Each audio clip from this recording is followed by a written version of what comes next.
Hi there, everybody. Welcome back to the Grandpa Deckard Show. I am continuing our series entitled Faith Adventures, and this is adventure number 4. And it's entitled Flameout. Flameout. Well, we had moved to Israel in 1986, and the next year were blessed with a huge tax refund from IRS. Huge enough to purchase round-trip tickets for the 4 of us to Indiana and then back again. We had a wonderful time visiting family and friends. Then all too soon it was time to return to our new life in Jerusalem. As always, we prayed for a safe flight. We were filled with excitement as we took our seats on our Boeing 747. Well, it wasn't really ours, it belonged to the airline, but you get the gist. So its 4 engines came to life, ready to thrust us into the wild blue yonder. We were cleared for takeoff and in a matter of moments lifted off of the runway. And I'm always amazed when I think about that. A 747 weighs 412,000 pounds, and that's without passengers, luggage, and fuel. Amazing though, how it can get up in the air and stay up there. Well, as we were quickly gaining altitude, I saw a flash of fire, and this is what they call flameout. And from one of the engines, flameout, I'm sorry, we saw a flash of fire from one of the engines, heard someone scream, and felt the plane shake. The captain came on the intercom and in a calm voice said, "We've lost one of our engines." Now stop and think about that. How do you lose an engine? They're so heavy and they're so big. How do you lose one? Well, anyway, let's go on. He says, we'll need to land again and change planes. But first we will circle the ocean, dumping fuel to lighten the load. Thankfully, they didn't need to dump any of the passengers. Well, this was a transatlantic flight, so the fuel tanks were filled to the brim and thus were too heavy for a safe landing.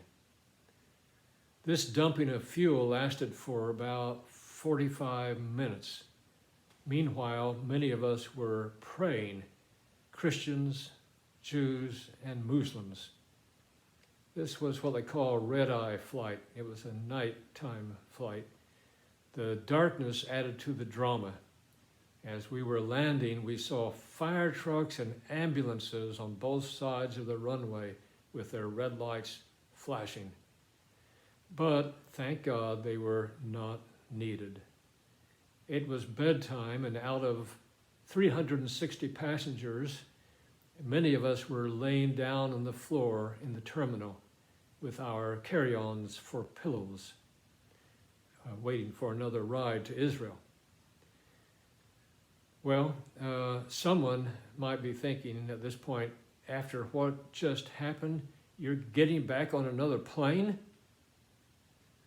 Well, Adrian Monk would never have done that. But this was, again, a faith adventure. I would like to close with some reading from Psalm 91, verse 9 and following. And I'm just reading some excerpts. I think you should read the whole psalm in your private time and get blessed all over again.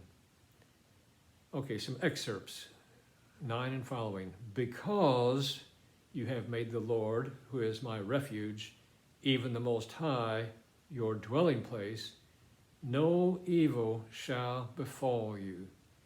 For he shall give his angels charge over you to keep you in all your ways. In their hands they will bear you up, lest you dash your foot against a stone. Because he has set his love upon me, therefore I will deliver him. He shall call upon me, and that's what we were doing on the plane, praying, calling on God. He will call upon me, and I will answer him, and I will be with him in trouble. We were in trouble. I will deliver him with a long life, and with long life I will satisfy him and show him my salvation. And we saw it. So that's my story, and I'm going to stick with it. Pray that God bless you, and hope to see you again for number 5 of Faith Adventures coming up next Thursday. God bless.